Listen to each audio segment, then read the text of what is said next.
Suscríbete a nuestro canal TVC Play y activa las notificaciones.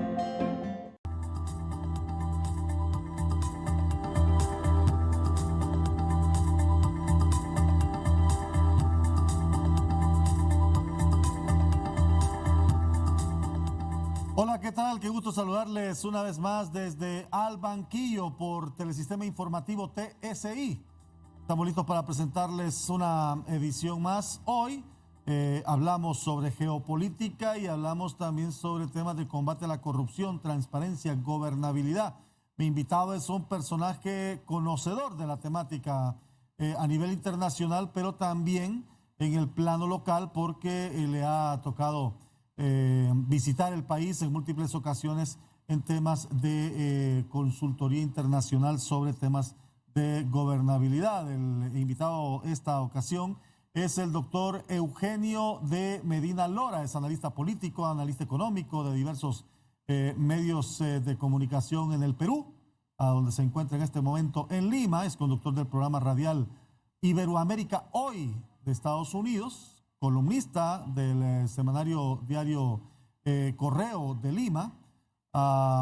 Eugenio también es conferencista internacional sobre temas de especialidad en promoción de políticas de libre mercado y recuperación, frecuentemente como analista por medios de comunicación peruanos y también extranjeros. Es frecuentado por varios medios de comunicación a nivel internacional. Ganador del premio Caminos de la Libertad en el año 2010, finalista en los años 2009, 2014 y 2021 y autor de 4 libros publicados en Lima, en Madrid, en Buenos Aires, y también autor de numerosos papers en prestigiosas revistas académicas latinoamericanas. Es catedrático universitario también. Eugenio, es un gusto saludarte en esta ocasión. Saludos hasta Lima, Perú.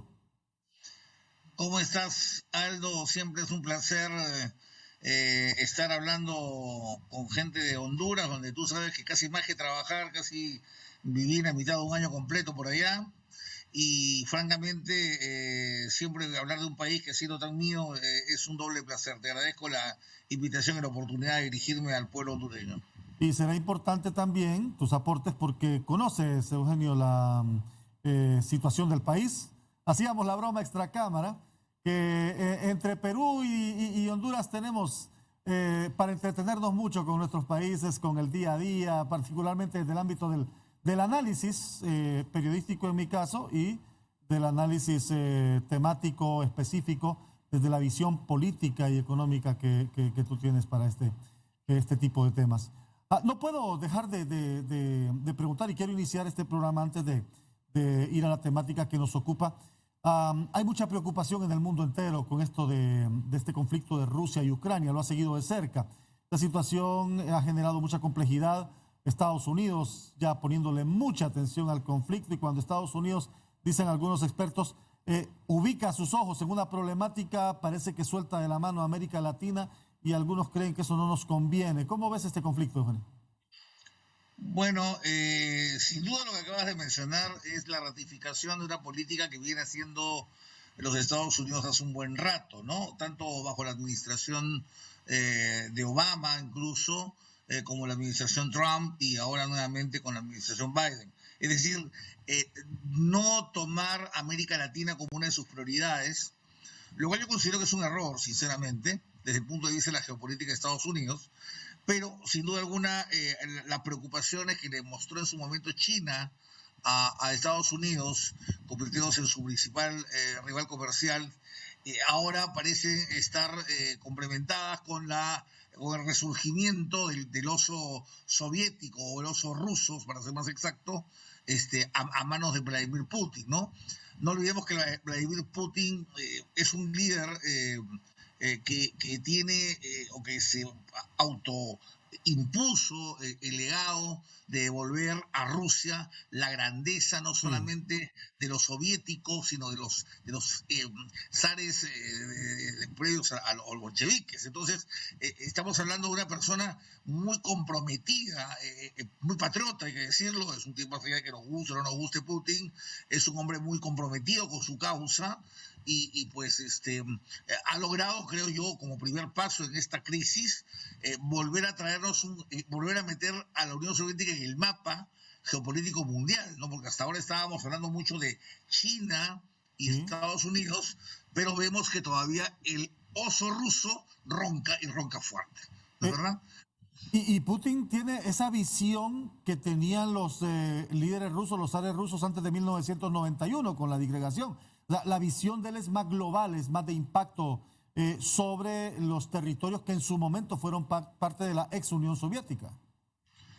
Bueno, claro, es que sin duda alguna no olvidemos que hay un juego geopolítico detrás de todo esto, ¿no es verdad? A ver, si algo enseña la historia, ¿no es cierto?, es que Rusia ha contenido probablemente a los dos más terribles rivales que manejaron ejércitos de la edad moderna, ¿no es cierto?, que son el ejército alemán de Hitler y el ejército francés de Napoleón. Y los mantuvo con una estrategia de desgaste territorial, es decir, la geopolítica de Rusia no es básicamente una geopolítica marítima, es una geopolítica terrestre. Por tanto, necesita un cordón, ¿no es verdad?, terrestre, para la redundancia, que le permita defenderse y desgastar al enemigo en el trayecto a Moscú, que eventualmente se pudiera dar. No sucede lo mismo con Estados Unidos, que tiene un blindaje en sí mismo en los océanos, ¿no?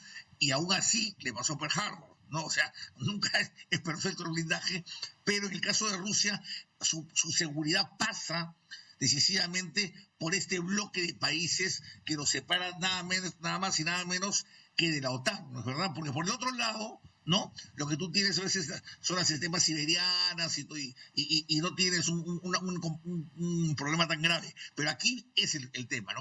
El jarla mundial geopolítico se mueve en esa zona del mundo y Putin no puede darse el lujo de perder, o por lo menos de sospechar que en algún momento Ucrania o Georgia, que están en la frontera, pudieran pasarse al otro lado, ¿no? En ese sentido, permíteme, Aldo, decirte, creo que fue un enorme error el de la OTAN, el haber extendido, ¿no es verdad?, la invitación a Georgia y a Ucrania para que se integraran a la OTAN, porque francamente eso era una provocación, ¿no?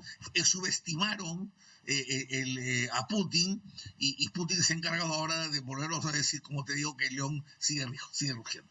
Estados Unidos entró también en esta dinámica. Recuerda que este conflicto viene de 2014, no es nuevo.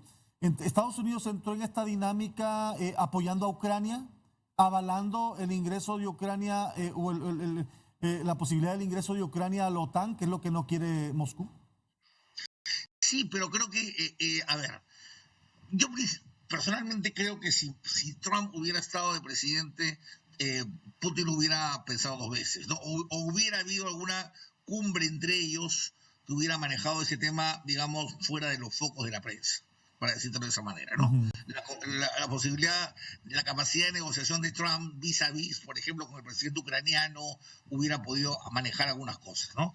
Porque yo no creo que Trump se hubiera querido meter tampoco a la geopolítica de Rusia o a la zona geopolítica rusa, ¿no?, sabiendo que Trump mismo planteó un problema similar con México acá en esta parte del mundo. Entonces, por ese lado lo veo así. Pero en el caso de Biden, ¿no?, Biden aparece en un primer momento envalentonado, mueve tropas, en fin, y después se da cuenta que no hay forma de cambiarlo a Putin y tiene que regresar más bien, ¿no? Y deja solos a Alemania, bueno, y a Francia, ¿no?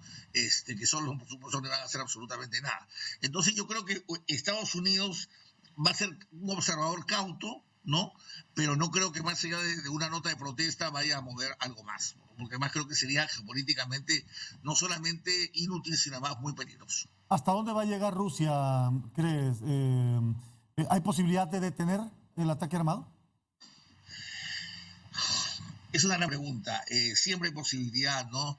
Pero habrá que ver si están las personas, los articuladores necesarios para esa diplomacia de altísimo nivel, ¿no es verdad? Tengo algunas esperanzas puestas en Alemania, ¿no? Quizás en Macron, uh-huh. Quizás, no se me ocurren otros líderes en Europa en ese minuto. No hay un líder de las capacidades de Donald Trump en Estados Unidos tampoco en este momento, para ese tema. que son palabras mayores, y la verdad que es complicado, y yo hago votos realmente como creo que todos para que esto no escale a más cosas porque van a morir mucha gente inocente, pero como te digo, Rusia necesita defender su espacio. O sea, a ver, es como lo que pasó con el tema de la bahía, de los misiles que Khrushchev le quiso poner a Kennedy, ¿no es cierto? O sea, si tú le pones tomas tropas o pones tropas en Cuba, igualmente Estados Unidos se va a preocupar, ¿no? Entonces, es lo mismo, ¿no? Solo que en otro lado, ¿no? Y no con islas, sino con territorios conexos. Pero bueno, vamos a ver qué es lo que viene en los próximos días, ¿no? Lo que sí, Aldo, permíteme, creo que sí va a generar algunas consecuencias para nosotros, y no sé si quieres hablar sobre ese tema. Sí, eso es lo que a eso iba. Me interesaba saber qué visión tenías de hacia dónde puede ir este conflicto. Pero para nosotros aquí en América Latina, ¿qué impacto va a tener eso? Bueno, yo creo que tiene algunos impactos que ya empiezan a aparecer, ¿no? A ver, un primer impacto que lo has mencionado tú, creo que la preocupación de Estados Unidos lo va a seguir alejando de América Latina, ¿no? Okay. Y se va ya al tema geopolítico que tiene con China, que pasa no solamente por la rivalidad militar, sino la rivalidad ahora también económica y sanitaria, porque no, créeme que los Estados Unidos todavía no terminan de tragarse el asunto de que fue un error lo de la vacuna, perdón, lo de la bacteria. Eso es un tema que está pendiente, pero ahora aparece la variable de Putin, ¿no es cierto? Y tienen que manejarlo con muchísima cautela, porque Estados Unidos también tiene sus problemas. Estados Unidos también está saliendo de la recesión mundial y necesita consolidarse, ¿no es cierto? Ahora, esa es una primera cuestión.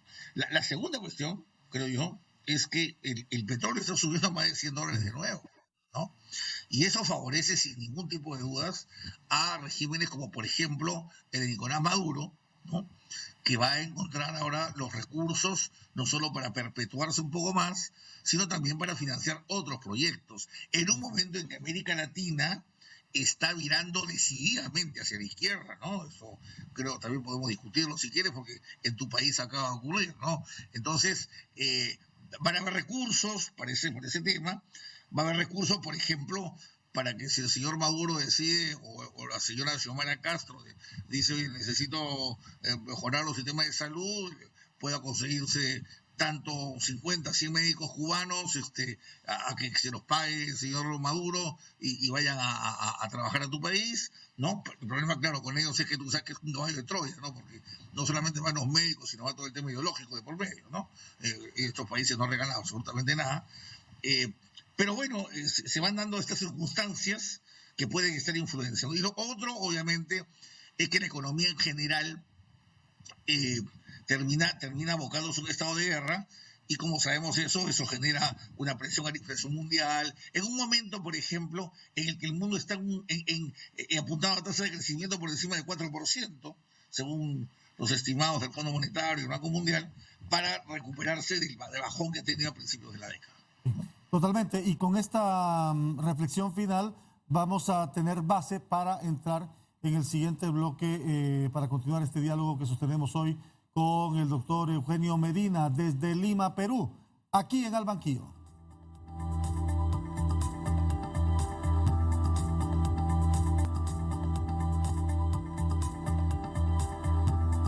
Estamos de regreso en Al Banquillo por TSI. Estamos hoy dialogando con el doctor Eugenio Medina, analista político, económico, catedrático, un experto de la temática internacional desde Lima, Perú, a quien conocemos personalmente y con quien hemos compartido ya en otras ocasiones. Y como bien decía Eugenio, un tiempo viviendo en el país le da también una visión bastante amplia de la situación que se vive. Quiero ir al plano global, regional, para después caer en algunos elementos de país interesantes. Decías hace poco, América Latina dio prácticamente un vuelco a la izquierda. Total, ¿verdad? Después de gobiernos de derecha, de centro, cuestionados, criticados, señalados por sus altos niveles de corrupción y negligencia administrativa, un vuelco total a la izquierda. ¿Qué ha pasado con la política en América Latina? Ese cambio de opinión de los ciudadanos buscando mejores alternativas, y si no la encuentran en un lado tienen que ir al otro. Bueno, a ver, hay diferencias, pero hay algunas similitudes también, ¿no? En mi opinión, el vuelco se va dando porque efectivamente había un excelente trabajo de la izquierda latinoamericana en vincular a las derechas con la corrupción, ¿no? Que es un tema muy sensible en los últimos años. Uh-huh. Y yo creo que ha pasado en todos los países, no solamente en Honduras, no solamente en Perú, ha pasado en todos los países. Lo que no se dice de esa parte de la historia es que normalmente los regímenes socialistas suelen aparecer como menos corruptos por una razón muy sencilla, porque la prensa está capturada en esos regímenes. No es posible hacer investigaciones de la libertad que se hacen en gobiernos, digamos, más liberales, por decirlo de alguna manera, de los cuales hay una prensa libre, hay investigaciones, no hay represalias, y bueno, se investiga lo que hay que investigar y se pone en la cárcel a quien haya que poner, ¿no? Ese es un primer punto, ¿no? Porque los regímenes de izquierda suelen estar muy blindados a sí mismos y entonces las investigaciones suelen ser más complicadas. Ahora, esa es una parte del tema, pero no es toda. Yo creo que la otra parte es que los regímenes de derecha han equivocado, ¿no? Han equivocado el concepto de lo que es hacer política. Ellos creen que hacer política es una cosa y que la economía va por otro lado, en otra cosa, con lo que le llaman algunos cuerdas separadas. Yo escribí un libro que justamente lo llamamos más o menos así, ¿no? Y la verdad es que la economía y la política no van por cuerdas separadas. No es posible hacer economía sin mirar la política, ni al revés, ni hacer política sin mirar la economía. Entonces, ¿qué es lo que pasa? Tú puedes tener un modelo económico y un programa económico que dices, bueno, este programa es bueno, tengo las cuentas fiscales cuadradas, el Fondo Monetario me da el beneplácito, lo que tú quieras, pero si no generas en el tiempo señales visibles a corto, mediano y largo plazo a la gente de que están mejorando su situación concreta, individual, familiar, entonces estás condenado al fracaso. ¿Por qué? Porque la percepción de la gente va a ser una muy simple, que es muy explotada. Exactamente. Mira, los demás progresan, exactamente, sí. Tú no progresas, ¿no es cierto? Unos pocos progresan, la mayoría no, dice la gente. Exacto, pero las cuentas macroeconómicas están muy bien, ¿no? Pero tú no comes macroeconomía, te dicen. Sí, claro. ¿No? Entonces tú, ahí vamos, hay que llegar, y ahorita voy a llegar a eso. Es que no están así, te voy a explicar por qué. Claro, los demás progresan porque tú no progresas. Entonces, el progreso del otro es a costa de tu pobreza, ¿no? Primera falacia. Y la segunda falacia es lo que tú acabas de mencionar. ¿Por qué, mi querido Aldo? Bueno. Porque tú sabes que yo soy bien frontal. Sí, vamos. Porque es cierto que la macroeconomía no se come, ¿de acuerdo? Pero cuando la macroeconomía está mal, termina con menos comida en la casa, ¿ya? O sea, las cifras macroeconómicas, uno dice, no importa si cuadra o no cuadra, no, sí importa. Porque cuando no cuadran, te puedes encontrar con una inflación o una recesión de padre y señor mío que va a terminar en que la gente, el taxista haga menos carreras, el obrero tenga menos construcción que construir, el ingeniero tenga menos trabajo que encontrar y la ama de casa tenga menos pan con el que alimentar a sus hijos. ¿De acuerdo? Esa es la realidad. O sea, la macroeconomía sí importa. Lo que pasa es que no nos debemos quedar en que la macroeconomía importa solamente. Hay que ir más allá. Ok, la macroeconomía importa, pero las señales con la gente también importa, ¿no? Importa que, por ejemplo, ¿no? Si yo soy gobierno, no me lleno pues de camionetas 4x4 para ir de qué sé yo, de Morazán a Casa Presidencial, ¿no? Por decir, ¿no? Sino hago señales también de que yo también estoy comprando de parte de la austeridad, ¿no es cierto? O sea, son señales políticas, ¿no? Y yo lo que observo en América Latina es que nuestros mandatarios se vuelven gobernantes y automáticamente entran a una cápsula extratiempo y extraespacio que los sacan totalmente de la realidad. Ese creo que es otro gran problema. Y un tercer problema, si me permites hacer un análisis muy sucinto, ¿no? Es que creo yo, ¿no?, que no hemos resaltado suficientemente bien las bondades del capitalismo, mi querido Aldo, ¿ya? Porque es verdad, el capitalismo tiene muchas cosas negativas, por supuesto que las tiene, hombre. O sea, a ver, comerte una pupusa, ¿no?, bien sabrosa, también tiene cosas negativas, ¿no? O sea, tendrá un problema de colesterol y qué sé yo, ¿no? Pero eso no significa que vamos a dejar de comer pupusas, ¿no? Y son sabrosísimas además. Entonces, a lo que voy es que tenemos que resaltar también que es justo por el capitalismo, porque hayan capitales en nuestros países, que estos países van a progresar. Los países no progresan si le sacas el capital, mi querido Aldo, ¿ya? O sea, el capital se te va a otro lugar donde es más rentable. Y tú te quedaste, ¿no?, con la tierra, los árboles y los animalitos. Y con eso no progresan los países. Ese discurso adecuadamente elaborado, incluso por la academia, que me culpa con la academia, pues, no soy un académico, creo yo que ha faltado. Entonces, en el largo plazo hemos construido generaciones de generaciones, ¿no?, que ya no recuerdan cómo en América Latina hace 40 años, ¿no? Ya no recuerdan cuando no habían metros, cuando no habían viaductos, cuando no habían carreteras, ¿no? Estos jóvenes creen que las carreteras siempre estuvieron ahí, que el circuito turístico siempre estuvo ahí. Es cierto que en el circuito turístico de Honduras han habido malos manejos, por supuesto que es cierto, ¿no? Es verdad, y habrá que investigar y habrá que castigar, ¿no? Pero no podemos decir que no es bueno que no haya una buena carretera, por ejemplo, de Tegucigalpa a Puerto Cortés, ¿no?, que yo me la he manejado varias veces, ¿no? Entonces, hay que poner las cosas en su justa medida, porque si no podemos terminar en el consabido que se vayan todos, ¿no? Y cuando los pueblos dicen que se vayan todos, créeme por experiencia que en 2 meses están diciendo lo mismo de los nuevos que entraron, que se vayan todos. No, y ese es un riesgo, ese es caer en riesgo también, eso sería un enorme riesgo. Y comparto la apreciación. Ahora, donde creo yo que no hay un equilibrio es en el manejo de una política macroeconómica que no se traduce en beneficio micro, es decir, en beneficio interno. Yo te digo, de nada le sirve a los países crecer a razón de 4, por ejemplo, un país como Honduras, a razón de 4 puntos si no te genera mayor riqueza interna. Es decir, para que la riqueza o para que el éxito macroeconómico en un país como Honduras pueda notarse a nivel micro, tenemos que crecer arriba del 10%.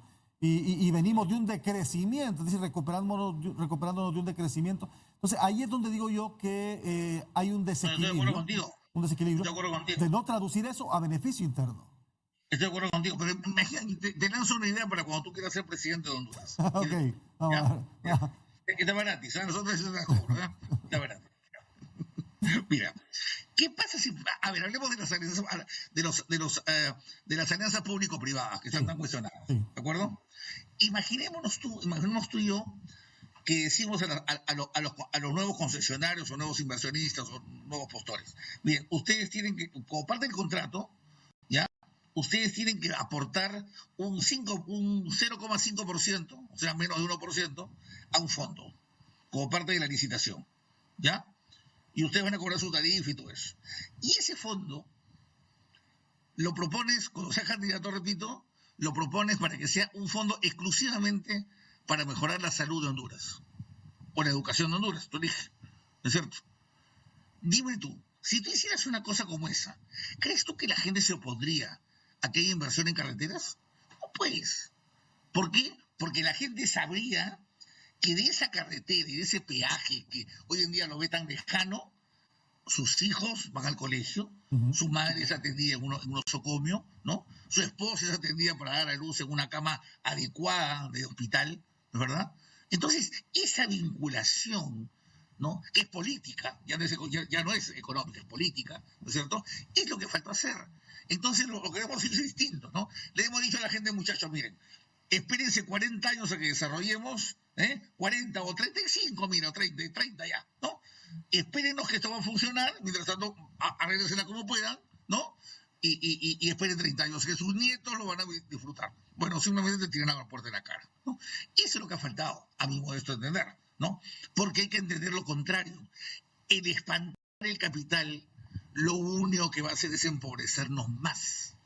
¿Ya? Ese es el problema, ¿no? O sea, el problema del capital no es un problema de que favorece a los ricos, sino que su ausencia perjudica a los más pobres, ¿no? Y eso lo sabe cualquier hondureño que hoy en día está barriendo un baño o limpiando un baño y se va a Estados Unidos y de pronto tiene una computadora al costado. Y de pronto comienza a hacer cosas con la computadora.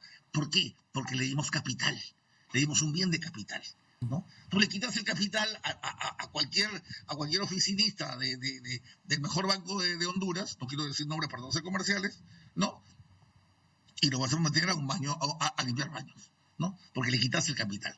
Entonces, hagamos cambios, hagamos reformas, pero hagámoslas con cerebro, no la hagamos cortándonos nuestra propia cabeza, ¿no? Esa es mi preocupación cuando veo estas olas y con mensajes populistas que la verdad es que no ayudan, no ayudan. Porque yo no puedo entender, por ejemplo, que se hable de tarifas eléctricas gratuitas, ¿no es cierto?, cuando justamente falta inversión en el sector eléctrico de un país, por ejemplo, ¿no? No puedo entender que se hable de educación gratuita en masa, ¿no es cierto?, cuando necesitamos aumentar los presupuestos en educación. Entonces, podemos hablar, sí, de subsidios, podemos hablar de que algunos paguen menos, otros paguen más, ¿no? Hablar de subsidios cruzados, ¿no? Podemos hablar de incentivos para reducir, para optimizar el consumo, de explorar nuevas tecnologías como el campo eólico, en fin, pero no entremos a los populistas de decir, muchachos, a partir de mañana los pobres no pagan luz, se acabó. No, oye, no, eso no nos va a ayudar mucho tiempo, ¿eh? Eso va a explotar rápido. Y sobre todo que de algún lugar debe de salir, ¿verdad? De algún lugar debe de salir. De eso vamos a hablar al regreso. Los países latinoamericanos entre el populismo y el autoritarismo. Esa va a ser mi siguiente consulta para el doctor Eugenio Medina. Volvemos aquí en Al Banquillo.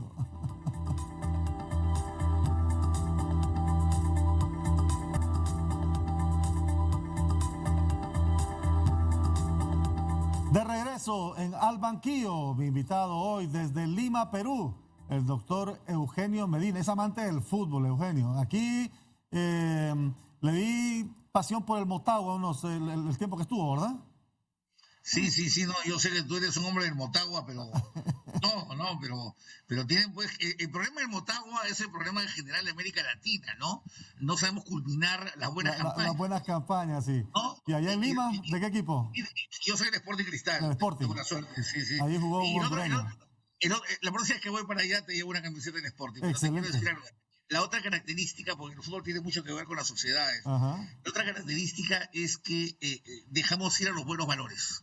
También. Antes de tiempo, También, ¿no? también. Que también es un rasgo mucho de nuestros equipos, ¿no es cierto? O sea, tiene 2 añitos, es lo primero plata que venga a caja y no los hacemos ídolos, ¿no? Antes los equipos tenían a sus grandes figuras 8 o 9 años, ¿no es cierto? Y se hacían piel con la hinchada, ¿no? Pero bueno, son tiempos un poquito ya añejos. Ya diferentes. Hablábamos en el bloque anterior, dejaba yo la incertidumbre o el dilema. Muchas veces caemos en eso. Tenemos políticos bien especiales en América Latina, ¿verdad? En algunos países más que otros.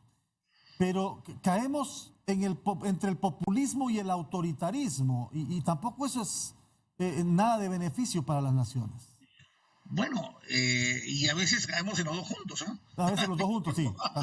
También, a veces los dos juntos, sí, definitivamente. Tanto de derecha como de izquierda, Sí, ¿no? O sea, sí. no. Que me parece que es muy revelador de pronto de la forma de hacer política en esa parte del mundo, ¿no? Porque si tú te pones a pensar ya entrando a la ciencia política y poniéndonos un poquito más académicos, los grandes hacedores de Estado de América Latina han sido autoritarios, ¿no? Alberto Fujimori en Perú, Pinochet en Chile, O'Higgins en Chile, por ahí más atrás todavía, ¿no? Bueno, en el caso de Centroamérica, no estoy muy relacionado con el papel de Francisco Morazán, pero sí puedo decirte, por ejemplo, en el caso de los brasileños ha sido claro, en el caso de Perón con Argentina, ¿qué te puedo decir, no? Sí. O sea, entonces también habría que preguntarnos de vuelta, ¿no? O sea, ¿es un problema de los políticos o es un problema de nuestras sociedades que nos gusta ese estilo también, ¿no? Un poquito de la botita en el cuello, ¿no? Hay que preguntarnos también eso, ¿no? Porque de pronto, no, porque yo, por ejemplo, que en el Perú tengo una polémica, yo sostengo, cuidado con echarle tanto la culpa a los políticos, ¿no? Porque el político responde a la gente, incluso en una dictadura, ¿ah? O sea, el que se sostiene en una dictadura tiene también apoyo político. Claro, acá los dictadores han pasado entre vítores, entre flores, entre bandas de música, ¿no? Y creo que a los dictadores se les ha glorificado más que a los presidentes democráticos, ¿no? Y sin embargo han pasado la historia como dictadores, autócratas y a veces como tiranos, ¿no? Entonces yo creo que es una crítica también a nosotros mismos, ¿no? Nosotros, ¿qué tipo de gobernante queremos, ¿no? Porque yo a veces sostengo algo, ¿no? Que es duro decirlo y lo voy a decir en tu programa. Yo creo que el latinoamericano, con tal de recibir una migaja, es capaz de soltar otras cosas. De ¿no? acuerdo, de acuerdo. El famoso asistencialismo, ese clientelismo. Exacto. Que en lugar de promover desarrollo, más bien genera dependencia. Exacto. Y eso seguramente no vale para vos, no vale para mí. Pero mi querido amigo, a la hora de ir a una elección, claro. Tu voto y el mío vale exactamente igual que el voto de cualquier otra persona. Entonces, también habría que preguntarnos si la calidad de la democracia y la calidad de nuestros gobernantes es algo que es casualidad, ¿no? Y por eso decimos, no tenemos todos gobernantes, ¿no? Yo bien digo al contrario, tenemos exactamente los gobernantes que debemos tener, porque nosotros los hemos elegido. Ahora, que no te guste a ti lo que ves en el Parlamento, que se agarran a golpes, que se jalan los pelos, ese problema es tuyo, pero eso es lo que es tu país, así como lo vemos todos los demás, como nosotros nos ven, cuando ven a nuestro presidente, el señor del sombrero, dicen, así son los peruanos. Yo no soy así, pero así somos los peruanos para el mundo. ¿Qué voy a hacer? Eso es lo que es mi país, ¿no? ¿Será esa misma dificultad como sociedad que tiene a la región latinoamericana como modelo de corrupción, visible como la región de la corrupción en América Latina? Bueno, mira, yo con respecto a la corrupción tengo una mirada, quizás no la vas a compartir, pero yo dudo mucho que en América Latina la gente luche contra la corrupción. En América Latina lo que tenemos son clanes que luchan para defender sus propias corruptelas. O sea, me peleo contigo no para que el país no sea corrupto, sino para que me dejes espacio. Exacto. Para yo entrar con mi gente a implementar mi propio sistema de corrupción, ¿no? Es así como yo que he estudiado algo en la historia, sobre todo sudamericana, y estoy seguro que no debe ser mucha diferencia con Centroamérica y México. México ni que decirte, ¿no? O sea, por favor. Entonces, yo creo que hay eso también, ¿no? Ahora, yo sinceramente te digo, en muy buena onda, y esto no es por pasarte la mano, ¿no? A mí me encanta Centroamérica, pero no te imaginas cómo me puede gustar Centroamérica. Y tu país especialmente me gusta más. Y no te vas a parecer muy raro lo que te voy a decir, y sin ofender. Pero en muchas cosas Centroamérica está como 50 o 70 años atrás de Sudamérica. No me ofendes, es una realidad.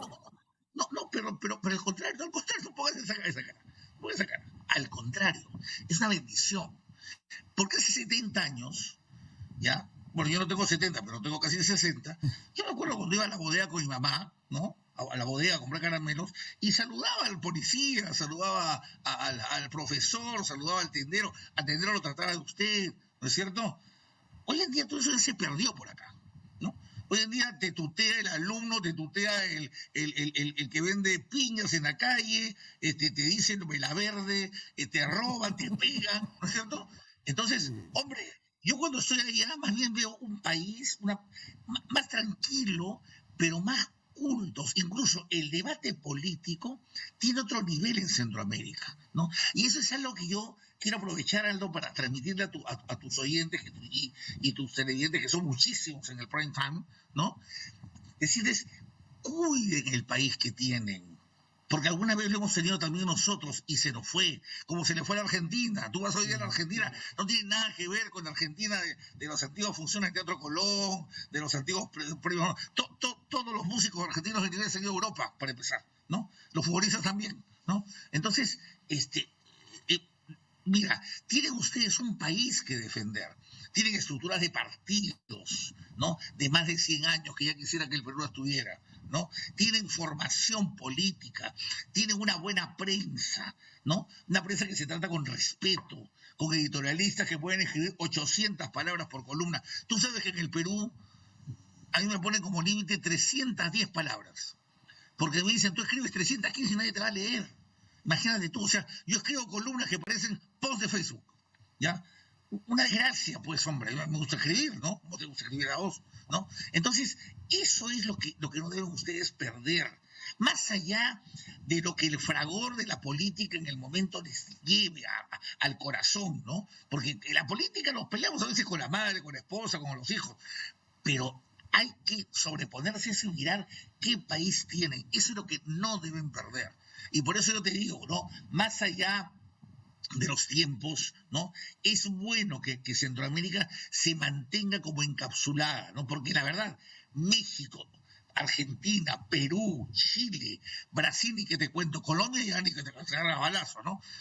Es atroz la forma de hacer política ahí, ¿no? Y ahí yo creo que es un punto a favor del cual ustedes tienen para construir algo nuevo hacia el futuro. Y es un punto también de debate interesante. Voy a la última pausa, doctor Eugenio Medina, y regresamos con más de Al Banquillo.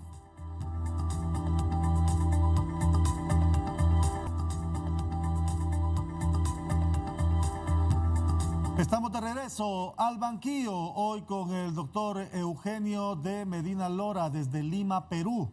Hemos hecho un balance y hemos disfrutado esta charla, sin duda alguna enriquecedora. Se trata de poner los elementos sobre la mesa para crecer como sociedad, de eso se trata. Me quedo con esa reflexión de los países tenemos los gobernantes que hemos escogido, ¿verdad? No que nos merecemos, pero que hemos escogido. ¿Conoces de primera mano la realidad del país? El tema corrupción para Honduras ha sido un tema bastante complejo. No pudimos terminar un proceso con la MASI, patrocinada por la OEA. Hoy vamos a una nueva iniciativa con la ONU, una Sisi. ¿Cómo ves el apoyo internacional para un país como Honduras, en el que has estado, en este tema de combate a la corrupción, cuando se tiene mucha visibilidad sobre el papel muy débil de la institucionalidad jurídica? Mira, yo creo que es buena siempre la mirada de afuera, pero nunca voy a reemplazar la mirada de afuera por la mirada de adentro, ¿no? Yo, que conozco Honduras bien, doy fe que hay mentes brillantes en tu país, más allá de las ideas políticas de cada uno, y creo que los hondureños tienen la capacidad de encontrar los caminos para resolver esto. Es cosa de sentarse en la mesa. O sea, ustedes tienen una gran ventaja, que lo dije en el bloque anterior. Tienen partidos políticos con tradición de 100 años, ¿no? No tienen caudillos, no tienen dueños de partidos que se juntan cada 5 años a buscar cómo nos tomamos el gobierno, ¿no? Entonces, ustedes tienen partidos. Ustedes cuando se sientan en una mesa, están representando millones de personas, ¿no? Atrás. Y eso es un gran primer paso. Yo diría que es el 80% del problema, ¿no? Y lo demás es ponerse de acuerdo qué tipo de Estado quieren tener, ¿no es cierto? Y hacer un pacto de esa naturaleza y de pronto materializar alguna suerte de acuerdo nacional, por ejemplo, como se hizo alguna vez en el Perú, ¿no? Que rija que genere una hoja de ruta que sirva de plan de gobierno de aquí a los gobiernos que entren en los próximos 20 años a Honduras, ¿no? Para darle una visión a largo plazo. Y por supuesto, teniendo como telón de fondo un control de la corrupción, un control razonable de la corrupción. Pero digo también razonable, porque perdóname Aldo, la realidad es que si tú pones candados en la administración pública hasta la secretaria que se comió un caramelo, entonces vas a tener que la administración pública no funciona. ¿Por qué? Porque todo el mundo se muere de miedo de firmar un papel. Entonces la carretera va a esperar 4 años, la Bocatoma va a esperar 5 años, el sistema de drenaje va a esperar 8 años, ¿no? Porque lo que necesitamos es también un Estado acelerado, un Estado ejecutivo, ¿no? Porque la gente, acuérdate de lo que dijimos en el bloque anterior, ¿no? Quiere resultados concretos, quiere que esa macroeconomía, ¿no? Rebote en que caramba, ahora me resolvieron mejor el problema del huracán, ¿no? Que se llevó a mi casa, ¿no? O me resolvieron mejor el problema de la inseguridad ciudadana, ¿no? Eso es lo que la gente quiere, que es lo que vos y yo queremos, ¿no? No es nada nuevo, ¿no? Entonces, yo creo que tenemos que buscar el justo medio, porque si nos vamos también a la cacería de brujas, ¿no? Entonces, vamos a tener las cabezas de algunas personas. Yo me pregunto si esas personas van a ser los verdaderos manejadores de la corrupción del país, ¿no? No estoy seguro, ¿no? Pero lo que sí te puedo decir es que vamos a lograr ahí sí bloquear el Estado y hacer que no funcione. Por eso, yo creo que los hondureños tienen la capacidad de reunirse, de hablar, por supuesto recibir consejos, ¿no? Pero tiene que ser un esfuerzo nacional, que los hondureños lo sientan propio de ustedes y que sea una suerte de contrato social acotado, ¿no es cierto?, para luchar contra la corrupción, ¿no? Y creo que se puede lograr, ¿no? Pero como te digo, sobre la base de un intento genuino por construir, ¿no? Por acordar cosas y no simplemente por ir a ver cómo me gano una parte del poder y cosas por el estilo, que es, creo, el mayor problema que tenemos en América Latina. Tengo una consulta más, 2 minutos Lo que quieras, en tiempo. lo que quieras. ¿Qué debe hacer este nuevo gobierno en Honduras, presidido por la señora Xiomara Castro, que llega por un partido de izquierda con una coalición de un candidato de centro? No es un gobierno de izquierda plenamente, sino que es un gobierno de coalición. ¿Debe desmarcarse de la tradicional izquierda latinoamericana? La señora Xiomara Castro tiene una extraordinaria oportunidad de mostrarnos cómo la izquierda puede hacer un gobierno eficiente, ¿no? Algo así como la experiencia que tuvo Michelle Bachelet en Chile, ¿no es cierto? Y que otros gobernantes no tienen, porque la gente está buscando que el Estado funcione, ¿no? Entonces yo lo primero que le recomendaría a ella es, señora presidenta, no espante la inversión, ¿no? Haga controles de la inversión, ¿no? O sea, si no le funcionó Coalianza, no le funcionó INSE, no le funcionó el otro Inverso Honduras, no importa. Hágalo de nuevo, piense en otro esquema institucional, se puede, ¿no? Ahí, por ejemplo, se pueden contratar gente que los ayude. 2, fortalezca el Estado, ¿no? Fortalecer el Estado significa meter personas que le den el toque ejecutivo de diferentes acciones, ¿no es cierto? Y si no las tiene en el país, contrátelas de afuera, haga lo que hacen los equipos de fútbol, haga lo que hizo el Barcelona, ¿no? Que se tiró de holandeses primero y después se quedó de españoles que los exportaban a todas partes y campeonaron el mundo, ¿no? Haga cosas radicalmente de ese tipo, ¿no? Fortalezca las universidades, ¿no? Para que los jóvenes sean competitivos, para que sean jóvenes que puedan salir a llevar trabajos de investigación afuera, ¿no es cierto? Yo he estado en muchos eventos con jóvenes centroamericanos y los hondureños como que se esconden. Los costarricenses salen ahí mismo, los nicaragüenses también, y los guatemaltecos, ni que te digo, ¿no? Y los hondureños se esconden ahí como que no quiero estar ahí. Al contrario, hay que decir, oye, yo soy fulano de tal, yo voy por Honduras, esto es lo mío, esto es lo que yo estoy haciendo, estamos trabajando investigación en diferentes cosas. Hay que fortalecer la investigación, ¿no es cierto? Y hay que fortalecer una cuarta parte, ¿no? Tener buenos operadores políticos. O sea, lo que los partidos tienen que entender en América Latina es que no estamos en la antigua hora en que los partidos resolvían las cosas. Ahora resuelven las cosas las coaliciones. Hay que trabajar en equipo, ¿no? Hay que tener la capacidad de llamar al tipo de la otra tienda política para que maneje el Ministerio de Economía. Si es que eso es lo que tengo que hacer. Correcto. O tengo que llamarme a la señora especialista en programas sociales del otro equipo, porque eso es lo que tengo que hacer. Porque la gente ya está harta y no entiende el debate ideológico. A veces no lo entendemos ni nosotros, querido Ale. Sí, la gente lo que entiende es que el Estado tiene que funcionar, ¿no es cierto? Y para eso hay que meter a los mejores. Totalmente, importantes reflexiones. Eugenio, ha sido un gusto, de verdad, dialogar contigo y seguramente vamos a tener oportunidad de seguir hablando de esto que nos apasiona. Con todo gusto, ¿ya? Muchas gracias por la oportunidad. Gracias a ti desde Lima, Perú, el doctor Eugenio Medina. Hemos hecho un balance de la situación de pobreza, desigualdad social, combate a la corrupción en los países latinoamericanos y particularmente evaluando un poco de eso en Honduras. Gracias por su sintonía a esta edición de Al Banquillo. Hasta la próxima.